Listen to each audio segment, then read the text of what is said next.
Assalamualaikum warahmatullahi wabarakatuh. Dalam kesempatan video kali ini, saya akan sedikit membahas tentang yang namanya hukum. Pada dasarnya hukum itu diberlakukan ada di nasional dan ada di internasional.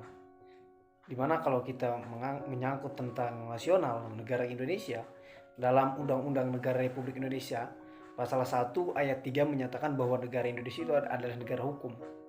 Artinya, segala sesuatu yang ada di Indonesia itu berkaitan dengan hukum. Permasalahan-permasalahan itu berkaitan dengan hukum. Nah, pada kesempatan ini, marilah kita bahas tentang yang dinamakan hukum. Baik itu dari pengertiannya, sifatnya, tujuannya, dan apa sih tanggapan pandangan masyarakat tentang hukum saat ini gitu. Lanjut saja, kita ke pengertian hukum. Hukum di sini dapat diartikan adalah sekumpulan peraturan-peraturan yang di dalamnya terkandung perintah-perintah, larangan-larangan, aturan-aturan, norma-norma yang mengikat setiap warga negara. Jadi kumpulannya dari perintah-perintah itu, dari larangan-larangan tersebut, itu adalah hukum, ditampung dalam yang namanya hukum. Di mana sifat hukum itu yang bersifat itu mengendalikan, mencegah, mengikat, dan sekaligus memaksa masyarakat atau warga negara. Jadi hukum itu sifatnya itu mengendalikan, mencegah, mengikat, sekaligus memaksa warga masyarakat. Maka tak heran bahwa yang dinamakan suatu negara itu memiliki yang namanya hukum.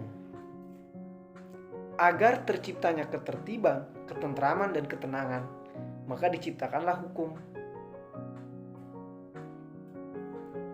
Dari definisi dari sifat dan tujuan hukum itu, seharusnya hukum itu bisa memberikan keadilan bagi masyarakat atau warga negara. Namun pada saat ini, setelah saya melakukan survei, banyak masyarakat yang mengatakan bahwa hukum itu bersifat tumpul ke atas dan tajam ke bawah. Artinya hukum itu tidak bisa memberikan keadilan. Kalau kita kaitkan dalam kalau kita kaitkan dalam Pancasila, sila kelima menyatakan bahwa keadilan sosial bagi seluruh rakyat Indonesia. Maka dari sinilah bahwa hukum itu tidak tepat untuk memberikan keadilan bagi seluruh masyarakat. Itulah pada saat ini. Jadi kalau kita ibaratkan hukum itu ibarat burung yang sayapnya itu patah sebelah. Artinya dia itu cuman hidup sebelah doang sayapnya. Tidak bisa terbang. Jadi seperti itulah hukum yang ada di negara kita saat ini. Jadi setelah saya melakukan survei, banyak orang yang mengatakan seperti itu. Kenapa demikian? Karena terdapat faktor dari yang namanya oknum. Jadi oknum-oknum yang menjelekan hukum, yang menyalahgunakan fungsi dari hukum, tujuan dari hukum tersebut. Jadi yang tadinya tujuan sifat hukum itu mengendalikan masyarakat, namun dibalikan oleh si oknum tersebut, dialah yang mengendalikan hukum tersebut.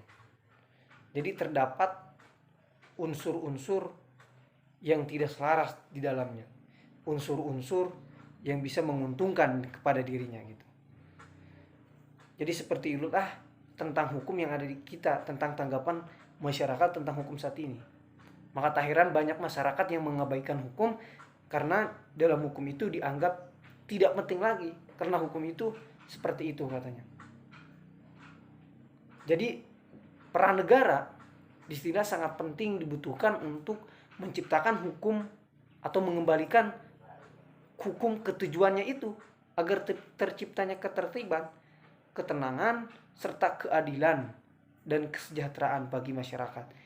Itulah nih, disinilah peran negara bagaimana menciptakan hukum itu, hukum yang sesuai dengan tujuannya, hukum yang memberikan keadilan, hukum yang memberikan kesejahteraan bagi masyarakatnya. Jadi solusinya, apabila kita ingin yang namanya hukum itu mencapai ketertiban, ketenangan, dan kesejahteraan, haruslah kita yang namanya haruslah tidak ada unsur oknum di dalamnya. Jadi hukum ini sudah benar. Dalam hukumnya itu tujuannya itu dari tujuannya, dari sifatnya itu, dari isi-isi hukumnya itu sudah benar. Namun melainkan terdapat oknum lah, makanya hukum itu bisa seperti ini. Sekarang kita melihat dari sumber hukum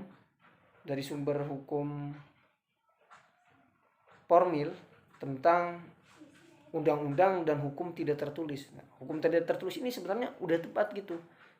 Sumber hukumnya itu ada 5, dari undang-undang, hukum tidak tertulis atau hukum adat, jurisprudensi, traktat, dan doktrin. Nah, di hukum tidak tertulis ini sebenarnya sudah memberikan keadilan, kesejahteraan gitu, ketentraman. Namun memberikan terdapat oknum lah, makanya hukum itu tidak bisa memberikan keadilan tersebut. Makanya seperti yang saya katakan tadi, peran negara itu sangat dipentingkan untuk terciptanya hukum yang merata. Agar terciptanya tujuan hukum yaitu menciptakan ketertiban, ketentraman, ketenangan, dan keadilan bagi masyarakat atau warga negara. Mungkin itulah tadi penjelasan dari saya mengenai tentang hukum, baik itu dari definisi hukum dan tanggapan masyarakat tentang hukum. Kurang dan lebihnya mohon maaf. Wassalamualaikum warahmatullahi wabarakatuh.